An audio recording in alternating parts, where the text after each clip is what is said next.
Attorney General Rod Rosenstein this evening. Sources telling the New York Times that Rosenstein felt used by the White House when they blamed him for the firing of FBI Director James Comey, saying it damaged his reputation and the White House manipulated him. Last May, Rosenstein recommended Trump firing Comey over his handling of the Clinton email investigation. Here's what Rosenstein has said in public. So with regard to the Russia investigation, do you stand by your recommendation to fire James Comey? I've testified several times about this, and yes, I do. All right, joining me now, the Daily Beast's Betsy Woodruff and former federal prosecutors Kenneth White, and back with me once again, Paul Butler. Great to have all of you with us. I want to get your reaction on this report from all of you, starting with you, Paul. What do you make of this news about how Rod Rosenstein felt that he was somewhat thrown under the bus by the White House? You know, I've known Rod Rosenstein for a long time. We started together at the Department of Justice, and normally this dude is cool as a cucumber. He's not emotional, he's rational, and so to see him go in at the congressional hearing as he did yesterday tells us a couple of things. He's mad as hell, and he's not taking it anymore, and that's bad news for President Trump. He's kind of boxed in, the president is, because if he fires Rosenstein, then he is providing more evidence of obstruction of justice.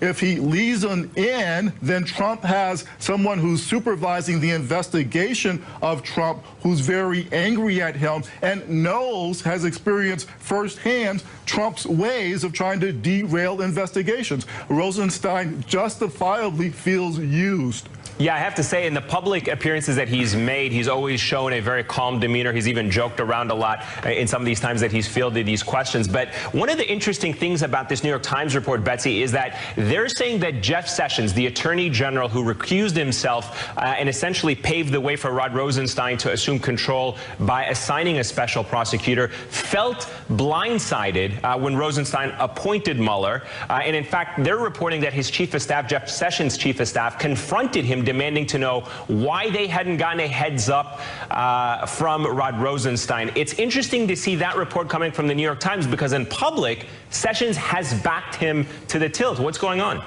Right. It just shows that behind the scenes, there's a lot of friction between Sessions and Rosenstein, and especially that conflict between Sessions' then Chief of Staff, Jody Hunt, and Rosenstein himself is really significant. That said, part of the reason this gets so messy is that Rod Rosenstein, besides being a lawyer, is very politically savvy. He's somebody who typically knows his way around the DOJ. He's risen. He's found success in the DOJ under both Republican and Democratic administrations. But sometimes he can be perhaps arguably a little too lawyerly for his own good. And with that memo that he put out about Comey's firing, the memo drew a lot of criticism because on the one hand, it laid out the case against Comey. It excoriated Comey for the way that he handled the Clinton email probe. But on the other hand, the memo didn't actually call for Comey to be fired. And when Rosenstein had behind closed doors meetings with members of Congress last year, he specifically told them that. He specifically said, my memo was not a cause for termination of Comey. But of course, that's how the White House used it, and that's how everybody read the memo. So Rosenstein is sort of trying to walk a political tightrope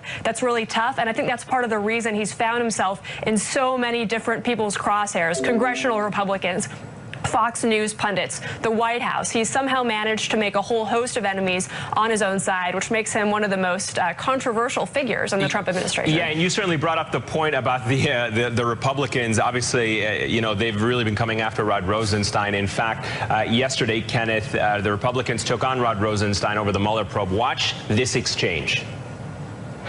You know, they talk about the Mueller investigation. It's really the Rosenstein investigation. You appointed Mueller. You're supervising Mueller. Let me make this one point, then I'll let you answer. Mr. Jordan, I'd like to let me make this one point, sir, where we've caught you hiding information. Then you can answer. Your statement that I'm personally keeping information from you, trying to conceal information. You're the boss, Mr. Rosenstein. That's correct. And my job is to make sure that we respond to your concerns. We have, sir. Now, I've appointed Mr. Lausch, who is managing that production. And my understanding is it's actually going very well, sir. Your use of this to attack me personally. Why did you? It's wrong. Point of order, Mr. Chairman. May the witness be permitted to answer the question? It's not personal. So some heated exchanges there, Kenneth. I want to get your reaction with the way the Republicans are going after Rod Rosenstein, a lifelong Republican and a Trump appointee. Obviously, they're going after him for a reason. What do you think that reason is that they have targeted Rod Rosenstein in this manner that we're seeing that some would say is a public berating of him? Well, I'm glad you told me that was a congressional hearing because I thought it might have been the Sean Hannity show. But I think they're going after him so hard because they want to undercut anything that comes afterwards. They know that there may be more indictments for Mueller. They know that there may be a Mueller report that Rosenstein may have to decide to give to Congress. And so I think they are desperately doing everything they can to push the narrative of the witch hunt, of the illegitimate investigation, of the political investigation, so that they can, in advance, tear down the credibility of anything that might come after. But I do think that that hearing showed that if, as the New York Times reported, Rosenstein was flustered or upset after the Comey firing, he seems to have gotten over it because he was pretty solidly dunking on some of the House members during that hearing. Yeah, he definitely took some shots of his own as well, saying that it wasn't up to him to subpoena phone calls, that he couldn't even do that. For the very first time, I want to switch gears here, but for the very first time, a member of Mueller's team is actually speaking out publicly about the Manafort investigation. In a Virginia courtroom today, the FBI special agent going face-to-face with Manafort's defense team, testifying that Manafort's personal assistant gave him access to a storage locker that contained boxes of financial documents. Now, one of those revealed Manafort got a $10 million loan from a Russian oligarch. Manafort's lawyers were arguing that the assistant did not have the authority to give the FBI access. Also news today on someone who is cooperating with Mueller, Michael Flynn, the former national security advisor. Today, the feds and Flynn's lawyers agreeing to delay his sentencing due to the status of Mueller's investigation. So a lot to break down here. Ken, let me get your perspective. Why would the feds delay the sentencing of Michael Flynn? Well, you delay a cooperator's sentencing when you're not done using them yet. So the fact that they're delaying the sentencing probably indicates that he might still have things of value to do that might further reduce his sentence or give him credit. That could be testimony. It could just be giving further information and reactions. Whatever it is, they're not done cooperating him. Betsy, I know that Manafort's personal assistant was cooperating with the FBI before a search warrant was even issued for the storage locker. Is this a sign that people around Manafort were turning on him before he was necessarily even indicted? Absolutely, and it's just another indicator of the amount of influence officials with the federal government can have when they talk to private individuals. They didn't even need a search warrant to get access to this locker because Alexander Trusko, who had worked for Paul Manafort, just voluntarily let them in. Now, Manafort's team has argued that they shouldn't be able to use the material from that locker in the case against him because Trusko didn't have the authorization or the authority to let them into the locker. But Trusko's name was on the lease. He was the individual whose name was on there as actually having the authority to open up the locker. And part of the reason this is important is that the reality is that for Paul Manafort, his closest allies, the people who are closest to him, who he's trusted, who he's worked with hand in glove, are turning on him. Rick Gates, we now know, is cooperating with the prosecution. Alexander Trusko didn't even put up much resistance when FBI agents asked for access to this storage locker. So the reality is that Manafort doesn't have hardly any friends, and the people who he thought might have been his allies have abandoned him. And that's something that, of course, is really useful to Mueller and his team and deeply problematic for Manafort. Yeah, and we'll see how the judge in that case decides in the coming days. Betsy Woodruff, Kenneth White, Paul Butler, great to have all of you with us on this Friday evening. Thank you. Ahead on The Beat, Ari has a breakdown of Trump's defining legal week. Also, a scathing new report on conditions at the detention centers just hours before nationwide protests against President Trump's border policy. I'll talk to a congressman helping to lead the march here in New York when we come back in 60 seconds.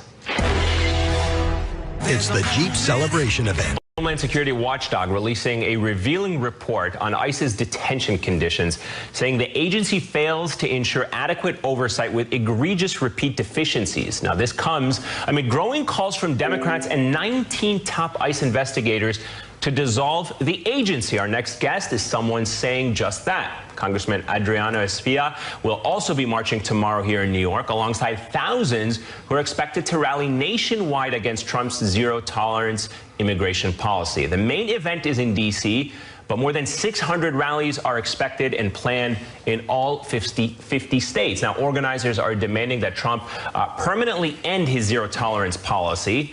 This, as we learned, the Trump administration began separating migrant children before Trump enacted his policy in May as part of a, quote, pilot program. With me now is Democratic Congressman Adriano Espia of New York, a member of the Hispanic Caucus. He's marching tomorrow, as I mentioned, right here in New York City. Congressman, it's great to have you with us. First of all, the president has signed this executive order that he is arguing is meant to bring families back together.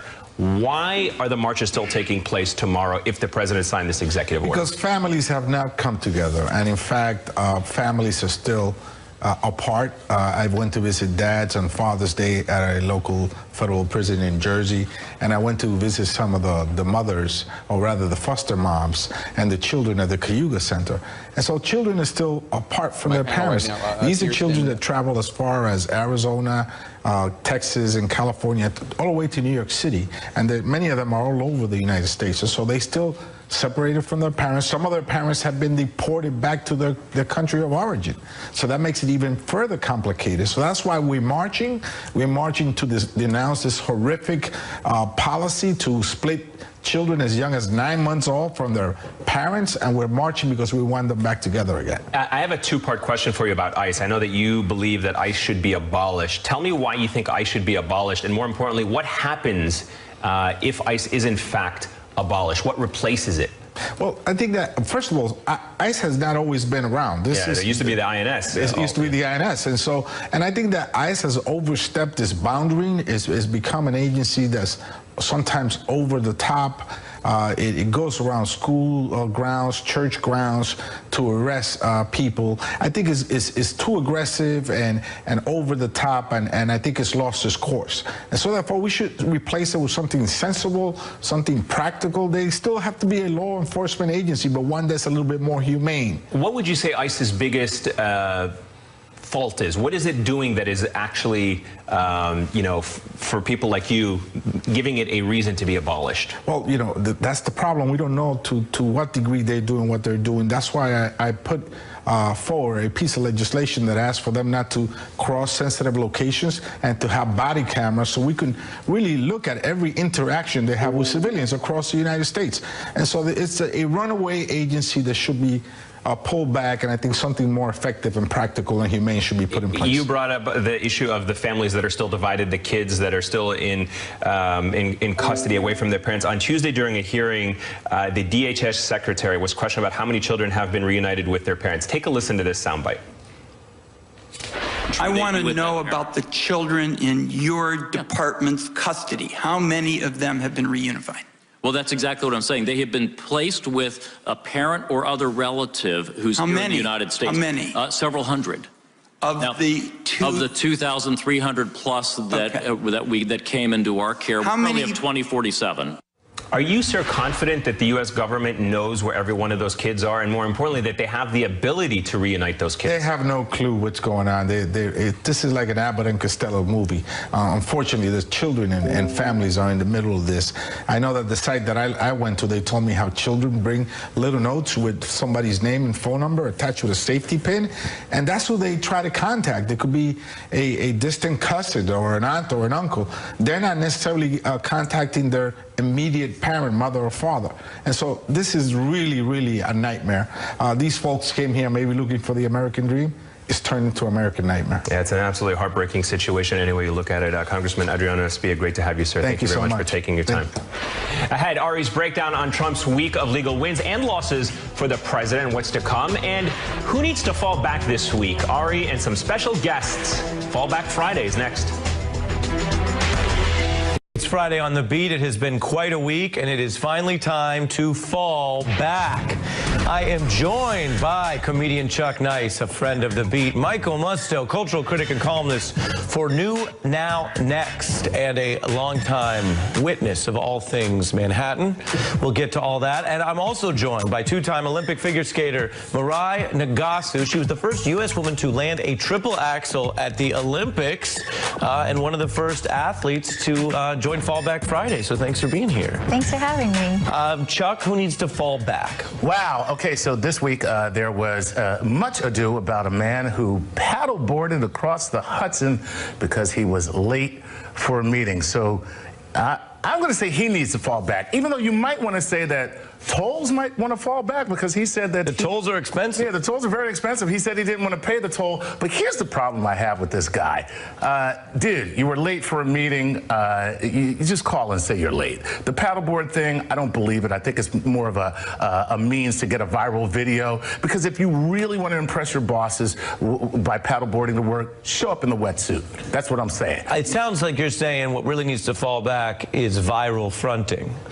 Yes, exactly. I'm writing that down. That's a term that we've created, Michael, today. It's nice to see someone in the Hudson that's not severed and in a cardboard box, okay? It is nice. What a nice Friday thought. Isn't that sweet? A non-severed, non-boxed carcass. By the way, the ferry's $6. Just want to let you know. Downtown ferry, $6. That's a lot. Michael, you are a bit of a New York cultural institution yourself. I belong in an institution myself. But you know what, Ari? You know what I think needs to fall back? Corporations. Not every corporation, but let me explain. The Gay Pride Parade was last Sunday in New York City. It drew an estimated 2.5 million people. A lot of the floats were from corporations, some of whom were representing for the first time. And my question is, first of all, what took you people so long? Where were you? Yeah, Stonewall, the legendary rebellion that defined the modern gay movement, was 49 years ago. Now you decide that gay people are okay and that it's okay to tap into our disposable income? Mighty white of you. Secondly, do you just wave the flag for the photo op on Gay Pride Day? What about the rest of the year? Mind you, this is the world I helped fight for, Ari, where everybody said gay is okay.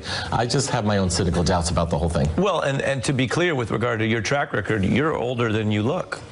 I'm older than Stonewall, actually, yes. Monkey gland injections.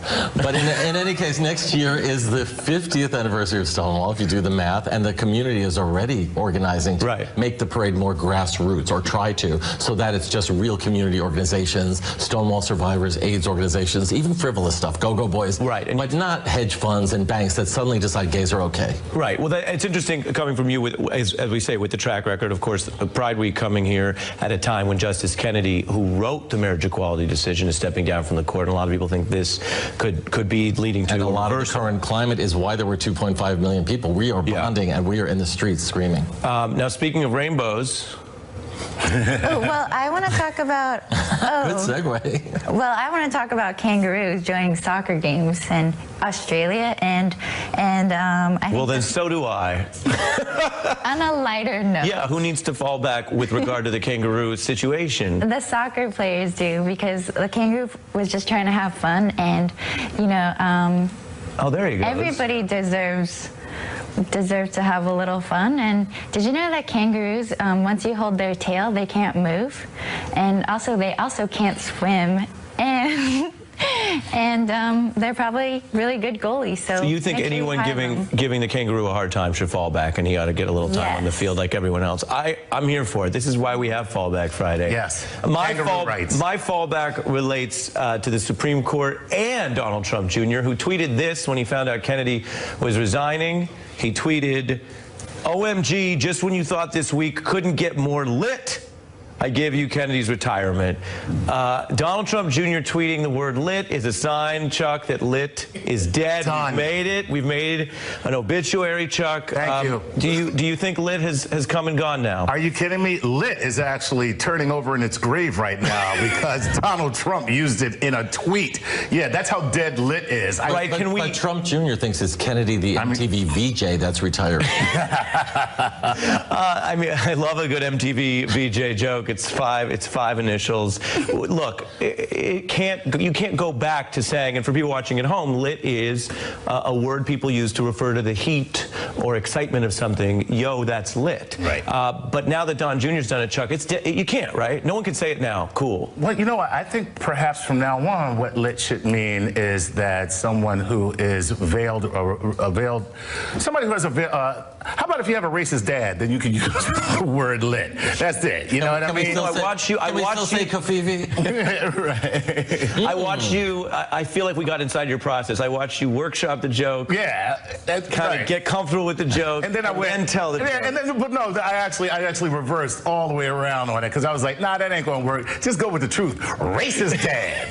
Well, you know, sometimes you have to flip it and reverse it. This is true. That's a Missy Elliott reference. Right, exactly. I don't know the kids today, though. My new album drops. Right. Word to your mother. And by the way, the moment Donald Trump Jr. says flip it and reverse it, that will also die. Hip-hop will die. Well, Missy is still safe. Lightning round, Michael, who else needs to fall back? Broadway, because it's all about jukebox musicals, which means you take old songs that are known by baby boomers, you put them into a show. There's one about Donna Summer, there's one about the Go-Go's. Using the Go-Go's music, at least it tells a different story. We have Cher coming, Tina Turner, The Temptations. Broadway, which I care about, has turned not only into Vegas, but into Branson. Wow. Bring back the art. Well, like an Egyptian. We don't need Vegas in Midtown. Do you have one more fallback before we go? I do. The World Surf League is criticized over the gender pay gap for junior surfers, and if you look at the photo, the girl has half the pay of the guy, and that's atrocious, you know. Yeah. Especially from figure skating, for me, I'm in a female-dominated sport, so that wouldn't fly for me. How much did the kangaroo get? He's on a volunteer effort. So. Okay. Yeah. Not all my jokes are that great. Well, the thing about the kangaroo is I heard sometimes his checks bounce. Oh, that was good. That was more like a. All I can say is that was lit. On that note, we out. I think I'm done. I'm toast, and that means maybe the segment My is done. mind doesn't go fast enough for this segment. My thanks to Rye, Michael, and Chuck for a very special Fallback Friday. Once there was an organism so small. For Donald Trump's legal legacy, from a retirement that can reshape the Supreme Court to a smackdown of Trump's border policy that you might not have heard about yet, to this controversial ruling on presidential power. We begin with a major Supreme Court victory for President Trump. The court declaring his travel ban on citizens of several Muslim-majority countries is legal. This is the third version of the attempt to restrict travel from mostly Muslim countries. The court said the travel ban is constitutional because it does conform to a law which, since 1952, has given every president the broad authority to restrict entry to this country. The Supreme Court upholding the most controversial thing Donald Trump has probably done with his immigration power.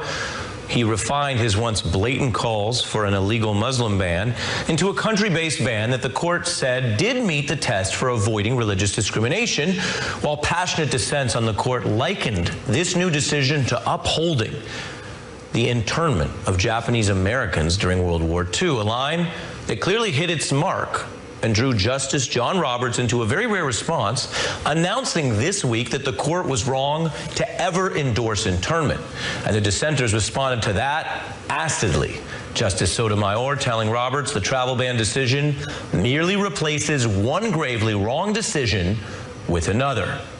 Justice Kennedy departs this court now after decades of service, but he leaves a court that is actually battling some of the same immigration dilemmas of bygone eras.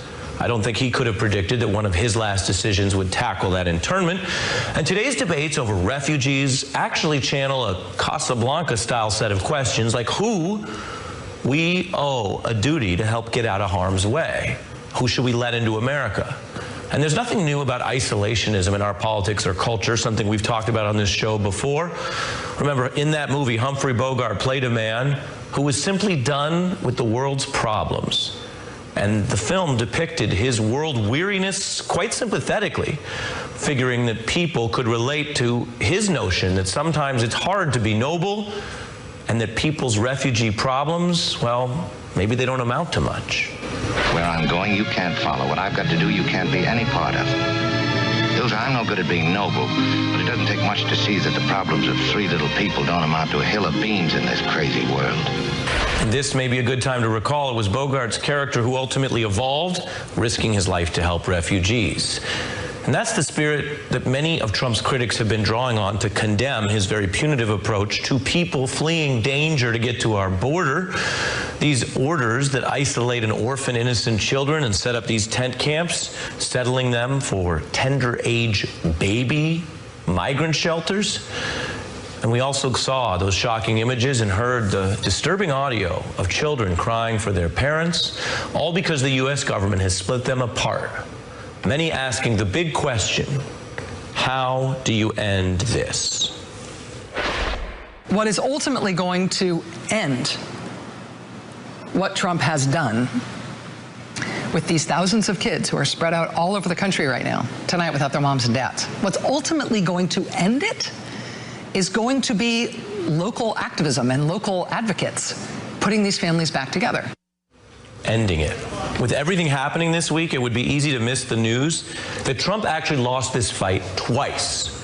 First, under waves of pressure that led him to narrow that order. Then, a judge taking it further, ordering on Wednesday the White House legally must reunite these families, noting the facts set forth portray reactive governance, responses to address a chaotic circumstance of the government's own making. That's the Trump administration's own making. The judge saying this belies measured and ordered governance.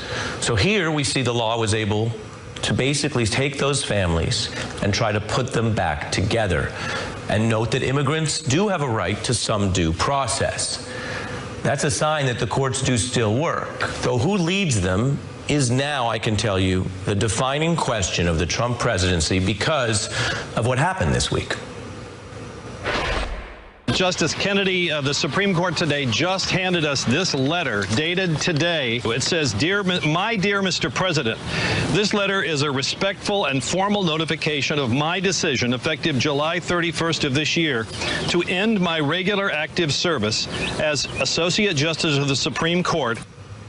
That was big news. Justice Kennedy, a part of many decisions, including upholding the travel ban, which was controversial. But in that same opinion, he does leave a final message. He knew, we didn't when he wrote this, that this was one of his last messages. An anxious world must know our government remains committed always to the liberties the Constitution seeks to preserve and protect so that freedom extends outward and lasts. Was he talking to the president? There's no single vacancy in the entire government right now with more long-term consequences than Kennedy's seat. His replacement could decide some of America's largest questions for more than a generation. Now, this open spot is up to the president to fill and the Senate to confirm, and it will impact how America operates long after Donald Trump is out of office. Democrats vowing to apply the McConnell standard and force Republicans to wait until after the midterms. We hold Mitch McConnell to the precedent that he set in 2016. When our fundamental liberties are in danger, and we're going to use every tool available, and we will possibly be creative about some new ones. Based on every conversation I've had with my colleagues so far this afternoon, everybody's prepared to play hardball. This is not a drill. There's no bigger fight in American politics right now than this fight over this court, which is also a fight over what justice will actually comprise in this unfolding Trump era in America. Courts are the last constraint on political passions. As Alexander Hamilton wrote, why has government been instituted at all? Because the passions of men will not conform to the dictates of reason and justice without constraint. I repeat, without constraint. That word, constraint, may not sound all that exciting, but it was constraint that ultimately stemmed some of the excesses of Trump's anti-family orders at the border. It was constraint that Justice Kennedy invoked after 9/11. He ruled that even accused terrorists do get due process in America because this is America. You can bet that wasn't a popular position then. It probably wouldn't have won a popular vote. But justice is not about what's popular in the moment. Just as that cold isolationism in the face of other people's problems may be momentarily appealing at different times, it is also not always the best reflection of our idealism or of the due process that our Constitution affords human beings. This is a momentous time. It is no time to let up or tune out. and certainly no time to give up. It's a time to stand up, because America's high court not only hangs in the balance, America's founding values are on the line too. It's a brand given. Mohideen in for Ari Melber. We start with breaking news this evening on Trump's Supreme Court pick. Moments ago, Trump saying he expects to make his announcement for the nomination Monday, July 9th. Trump breaking this news while on a flight to New Jersey just moments ago. Trump saying that he's interviewing 6 or 7 people, including 2 women. He says that it would be appropriate to ask his pick, I should say inappropriate, excuse me, to ask his pick about what they think about Roe v. Wade. Here's what he said about that earlier in the day. Are you going to ask your nominees beforehand how they might vote on Roe versus Wade? Well, that's a big one, and probably not. They're all saying, don't do that, you don't do that, you shouldn't do that, but I'm putting conservative people on, but I don't think I'm going to be so specific. All right, with me now, Howard Dean, former DNC chair and former Vermont governor, Liz Plank, senior producer with Vox Media, and former federal prosecutor Paul Butler. Great to have all 3 of you with us on what is expected to be a very busy news hour. Liz, let me start with you. Your reaction to what we just heard there from the president, effectively saying it would be inappropriate for him to ask any of his potential nominees that he's going to interview what they would do or what they think about the Supreme Court decision Roe v. Wade. Yeah, well, I think it's interesting that he uses a term, it's specific. Like, we don't have to be specific on that. He, in the past, has not been very specific about his stance on Roe v. Wade or on abortion. During the campaign, we all remember that he said that women should be punished, perhaps, for having abortions. Then he said that they shouldn't, and then he said that they should. And even in his personal life, he's been asked if he's paid for women's abortions in an interview with Maureen Dowd in the New York Times, and he will not confirm nor deny. And so I feel like he's being wishy-washy with this, and the same way that he's been on this issue, generally speaking, as a campaigner and also as a president. Howard, what do you think of the president's tone today about that particular issue and what he said in that interview and what he was saying to the print pool just on the flight moments ago? Well, that's the right answer, having appointed judges myself. You don't ask them about questions like that, but of course I don't believe a word Trump says, and nobody else in America does either, so who knows what he's going to do when the guy really gets in there, or the gal gets in there. Really quickly, if I can, Paul, your reaction as well to this news before we widen the discussion. What do you make of the president saying that he is not going to ask a potential nominee, whether it's appropriate or inappropriate, what they think about Roe v. Wade? You don't have to ask, Amen, because you kind of already know. And we have evidence of this from Mike Lee, the senator from Utah, who apparently is one of the leading contenders. He's on record as saying that Roe v. Wade is like the infamous Dred Scott case, in which the court said that the black man has no rights, which the white man is bound to respect. But now he's auditioning for a Supreme Court appointment, and so he says, oh, I'd have to respect Roe v. Wade. So what Republican appointees do is lie about what they really think. So he brings up a really good point, Paul, that like by knowing who the candidates are and who the nominees are on the short list of the president, he may already know based on previous decisions or previous opinions that they've written how they lean on certain issues. Howard, let me ask you, the Democrats here on this, does the fact that he is potentially going to interview 2 women somehow change the Democratic strategy or those who oppose these nominees going forward, the fact that they're on the short list? It depends who they are. The most important thing is competence and quality and be a serious judge. And there are several on the court who have turned out not to be very serious, even though they're very smart and so forth, but they're ideologues. That's not what you're supposed to appoint. You're supposed to appoint somebody who actually follows the law, and there's at least 4 of them that haven't on issues like Bush versus Gore and Citizens United.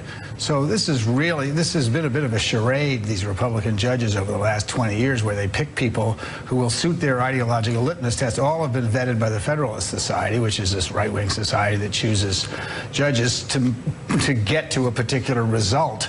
And the court's in trouble because 79% of Americans believe the court's a political body. That's not a good thing for the country. So, Liz, and to that point, and we know the Democrats are gearing up for a fight. There's potentially 3 Democrats who voted for Neil Gorsuch when he was nominated and confirmed in the Senate. Those 3 senators are still facing the same political challenges. They all are running in states that were heavily won or strongly won by President Trump, and they're going to have to explain their decision to their voters and their constituents. How is this likely to play out for those 3 senators come the midterms and this vote? Well, despite all of the political, conversation and the discourse that we're having right now, abortion is actually quite popular. Abortion rights are quite popular in this country. 7 out of 10 Americans, according to Pew, want to preserve Roe v. Wade. Even when you look at people who identify as pro-life, 6 out of 10 of them want to preserve rights to abortion, at least in certain cases. And so it's really hard to see Republicans making a case that this is a popular measure. I mean, at this point, if 7 out of 10 Americans are, support Roe v. Wade, abortion rights are more popular than Donald Trump right now. So it would be, I think, foolish for even Republicans to think that this is an issue that loses them, that sort of is bad for them. Paul, we know that the issue of the Supreme Court nominees was a mobilizing factor for Trump's base in the general election. He came out with his list of dozens of candidates that he said he would put forth if he had these openings. I'm curious to get your thoughts by the politics of this now. Has the issue of Roe v. Wade become a litmus test, not only for this president, but also for his base that they're going to use politically down the road? I think absolutely. One way that they were framing it is states' rights. So if the Supreme Court overturns Roe versus Wade, which is very likely based on almost any of these 25 people on Trump's list, abortion wouldn't be illegal necessarily. Each state would have the right to decide. And so that's probably the political message that Trump would offer. So even if a lot of people support abortion, Trump would say, well, you could still have it in your state. You just have to lobby your state legislatures. Obviously, given what's at stake with this nominee and the Supreme Court pick, you can obviously expect a lot of reaction from the Democrats. Let me play you this soundbite from the former Vice President Joe Biden today campaigning for Democrats in Ohio today. He also weighed in on Roe v. Wade. Take a listen. What I'm worried about is basic settled law being completely dismissed. I believe that the president's made it clear he'd like to undo Roe v. Wade. All he needs is one more vote. So a similar question to you that I just asked, Paul. Is Roe v. Wade going to be the defining issue of this confirmation? And is there really a way for any of the Democrats who are going to seriously consider this nominee, not just because it's from President Trump, but anyone who's going to seriously look at this candidate and say there's a way to find out what this person's views are on this issue? Well, they'll hem and haw. I mean, the other, Joe Biden just said, it's the person that's going to be appointed by Trump is going to get rid of it. That actually isn't. Even Roberts claimed that it was settled law. Now, if you take him at his word, which I don't, he'll have to vote to sustain the president. I don't think that's going to happen. So, this is a delicate dance where many people say things that aren't true, and they know aren't true when they say them. And then we have to see what they do on the bench. What do you make, Liz, of the announcement that it's on July 9th? Not so much the date, but the fact that he seems to be rushing this decision. Do you think that they're obviously weighing that it's going to be something to mobilize the base in the midterm if the Democrats try to stall this nomination process in whatever ways do you think that they're... Absolutely. I mean, women and men across this country are fired up.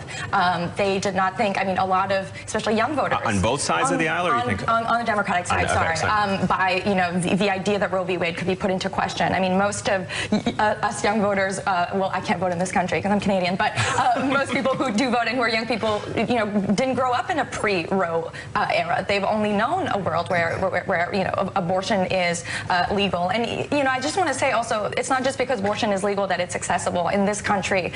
There are, even if we don't overturn Roe v. Wade, there are many laws that are in place right now. Iowa just yesterday passed a 6-week ban on abortion. Basically, you can't get an abortion after 6 weeks, which is, for many women, you don't even know that you're pregnant yet. And so, and abortion deserts in many cities across this country.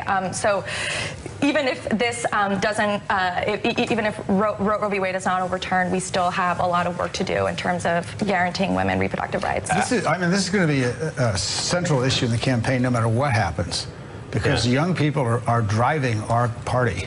And they drove us in Virginia and knocked off 15 incumbents, and they're going to drive us through the general election. And there are a lot of sympathy for people, even in conservative states, when they're younger, to keep the status quo. I want to read you guys a little bit of this New York Times, because they were reporting that Trump's campaign to convince Justice Kennedy to retire, saying that the White House waged a quiet campaign to ensure that Mr. Trump had a second opportunity to change the complexion and the direction of the Supreme Court. How much of this is driven by President Trump's desire to leave a lasting legacy? I mean, if he picks somebody, you know, 40s, 50s, even as late as the 30s, it is going to be a generational shift for the Supreme Court. Well, I mean, it's pretty unseemly, really. It turns out that Justice Kennedy is apparently the one that was Trump's financial lifeline when he was working at Deutsche Bank, and no other bank would lend him money because he wouldn't pay his creditors. I mean, that's pretty unseemly. I've never heard of that at the Supreme Court before. There have been some pretty awful decisions, but I've never heard of a justice's son being so tight with the president they could cook something like this up. There'll be a lot of questions about that if it turns out to be true. That's going to tar Justice Kennedy's legacy, and I think Trump's is permanently tarred anyway, so you can't make it much worse. Yeah, I agree with Howard that it's unseemly, but it's also extremely strategic on the part of the Republicans. They've always understood the power of the appointment process for the federal bench in a way that sometimes the Democrats haven't gotten, because it's not just abortion that's on the line, even though that's extremely important. It's also voting rights, the power of corporations, school desegregation, affirmative action. Yep. Everything's not just up for grabs, but over and done if Trump gets to make this appointment. So, Paul, do you think that Trump here has been somewhat underestimated for how strategic he has been in this? Absolutely. So he nominated Gorsuch 11 days after his inauguration. That's super quick. He's going to do the same thing with regard to his next appointment to try to get this man or woman in and doing their conservative work before the midterm elections. Liz, this promises to be the most expensive fight over Supreme Court pick probably that this country has ever seen. You talked a minute ago about how this is going to mobilize, you know, young Democrats and others who are in favor of abortion or the women's right to have an abortion. Let me ask you, though, the flip side. If, in fact, we go into the midterms without a Supreme Court pick confirmed, and the future of this pick depends on who wins, isn't that going to mobilize the president's base? Because we know it was a central issue. Again, for them, it was one of the most important issues in the general election. Absolutely. Look, we already... Who wins that fight? Right. I mean, we already knew that the midterm was going to be have a higher voter turnout than the previous one, which was abysmally low, especially with young voters. And I think what we're going to see, I mean, this is arguably the most important election in our lifetime, especially, again, speaking for young voters who are being riled up. And we're seeing, you know, people who had never voted before in the New York election that just happened this week. Demographics, and again, young people who don't show up at midterms usually will be showing up, and it will be making a difference. I mean, the stakes couldn't be higher when you think of all the issues affecting younger Americans, whether it's gun control issues and the Parkland student movement to try to get people in there, and now this issue as well in the Supreme Court, which could be defined for a generation. Howard Dean, Liz Plank, thank you guys very much. Paul Butler, I'm going to ask you to stick around for me for a little bit longer. Coming up, a new reporting on Rod Rosenstein feeling shaken